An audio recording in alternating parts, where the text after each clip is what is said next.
So, what are boundaries? Boundaries are how we define ourselves and our place in the world. I like to think of them not so different than core values, in that they help us to understand what it is we are willing to stand for in our lives and in our world, and what it is that we're not willing to stand for. They're the places in our lives where we draw a line in the sand. But this can be incredibly confusing when so many of us grow up in a culture and in a society that really sensationalizes boundary violations. That we grow up with a media, whether it's television or the movies or even books and stories, that make it seem like the only boundary violations that matter are the ones that violate our personal safety or our physical well-being, or even the sanctity of our homes or of a particular country. When we grow up and we enter into adulthood and we realize that boundaries are actually much more intricate than that. We're very clear on the major big boundary violations. But as we enter into young adulthood and we enter into adulthood, we start to sense that things are maybe rubbing us the wrong way, or we're getting triggered or bothered by certain things, and we don't quite understand why. And this is sort of how boundaries evolve for so many people, is that they only realize a boundary has been violated after the fact. And that's part of the process, and it will probably be ongoing for all of us in some way.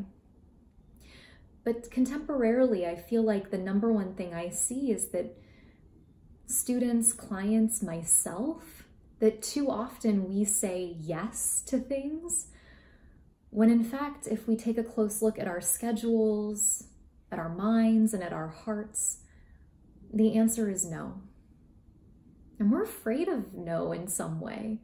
We forget that no is actually a really complete sentence. That we're afraid that if we set a boundary, somehow we're going to lose love or respect or connection. And the truth is that our ability to be very clear about our boundaries is actually an incredible act of self-care and self-love. That it's a way of striving for more meaningful and deeper connection and love, not less. That boundaries help us to take on the things in our lives that support and nourish us, while making sure that the things that harm us stay out.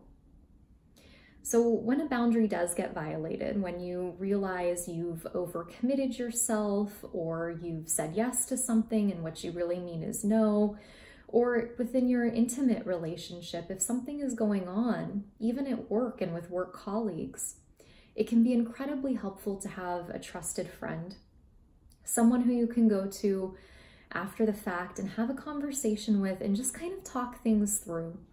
Talk through what happened, talk through how you're feeling.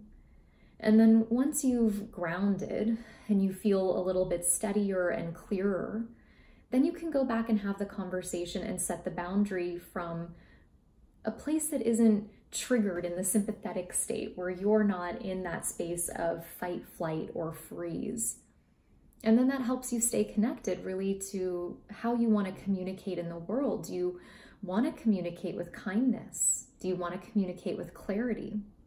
I learned a long time ago that if I could communicate my boundaries from a place that was present, steady, clear, and kind, that they were much more likely to be seen, heard, and respected. And it makes me think about Brené Brown's new book, Dare to Lead. And in that book, she says, clear is kind. And this is so true. I think about an example. Let's say that you are supposed to have lunch with a friend on a Saturday. But as the day grows nearer and nearer, you're not actually looking forward to it, that you're feeling like you've way overcommitted yourself this week, that you're actually exhausted, needing some rest, and maybe even just some time alone. That it might be much more valuable and incredibly kind to call that friend and to be honest and just to say, I'm so sorry, but to take responsibility. I've overcommitted myself this week. I'm afraid if we get together that I won't actually be present. that what I'm really needing is some rest. And it would mean a lot to me if we could reschedule for a time when we can both really be present and enjoy it. And this is part of setting boundaries. It's taking responsibility for what your needs are, and also for all the ways that oftentimes we take part in how our boundaries get violated. I remember years ago hearing the phrase, "No is a very complete sentence." And it sort of stunned me even now saying it. It's like, it takes my breath away a little bit. Because so many of us have been told to say yes. That by saying yes to everyone who comes our way, or every opportunity, or every friend, or every responsibility that we're asked to take on, that it's the way that we gain love, value, and worth. And what we come to find is that we just end up feeling exhausted, resentful, incredibly depleted, and then we can't show up in the world the way that we want to. One of the most important conversations I have on a regular basis with myself is the reminder that every time I say yes to something, I'm saying no to something else. And that helps to keep really clear with what my boundaries are in terms of my day-to-day schedule, my year-long commitments, or the bigger projects that I'm taking on, even in addition to my social calendar. What is it that I can really take on and say yes to fully without saying no to something that is going to feel sad or like a sacrifice? When a boundary does get violated, it is important just to remember that this is an ongoing process. It's a practice. So don't feel like you're going to get to some perfect place where you have everything figured out and there aren't these little bumps in the road that are happening that you have to clarify. That we need to have practices in place to address them when the violations do occur. So in addition to talking to that friend or that mentor, it can be helpful to have some acts of self-care that you undertake. For example, when you get home, take a shower. Sounds like such a simple thing, but just getting the body wet, getting in touch with water, really cleansing the body can help to cleanse the day. And then it's helpful to turn to your journal, and I would suggest doing that right after watching this. And you can take just a couple of minutes. It doesn't have to be a long time. But to sit down and really look, where in your life do you feel like boundaries are being violated at this point in time? Doesn't mean that somebody's doing something to you or against you. Doesn't mean that somebody has ill will or is trying to hurt you. But where in your life are you feeling like your needs aren't being met?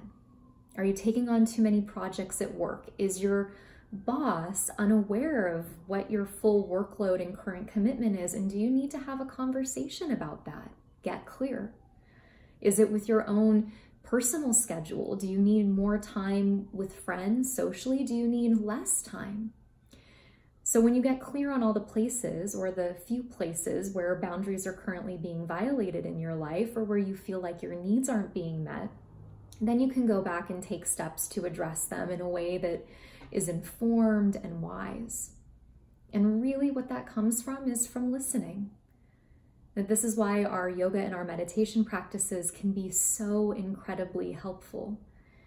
That they help us to tune into how it is we're feeling and what it is we're feeling.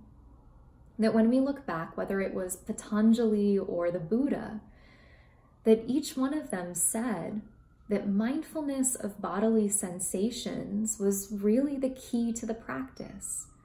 That our bodies are going to tell us exactly in this moment what it is we're feeling and what it is we're needing. And so by taking time each day just to tune in and listen, it's going to help you get clear. I always love the reminder that once we grow up and we become adults, there isn't somebody running around parenting us anymore. When we were little, someone would say, "Oh, she's upset, she needs a nap." Or, "Oh, really hungry right now, needs a snack." And so in adulthood, we have to really parent ourselves, get clear when we're needing nourishment, like extra rest or a good healthy meal, time to connect with people, or time to really be an introvert and self-reflect. So I hope that some of these conversations and definitions and perspectives have been helpful for you. I would love for you to share in the comments what comes up for you. Where are your boundaries needing some work and some effort and some looking at? And what are some of the things that you do that help you to create clear boundaries that are honored on an ongoing basis? In those comments, it's a great way that we can really connect as a community, but also be reminded when we fall kind of out of the practice and we have a boundary that doesn't really get met, that we're not alone in that. So help share some ideas, and I look forward to reading what it is you have to share.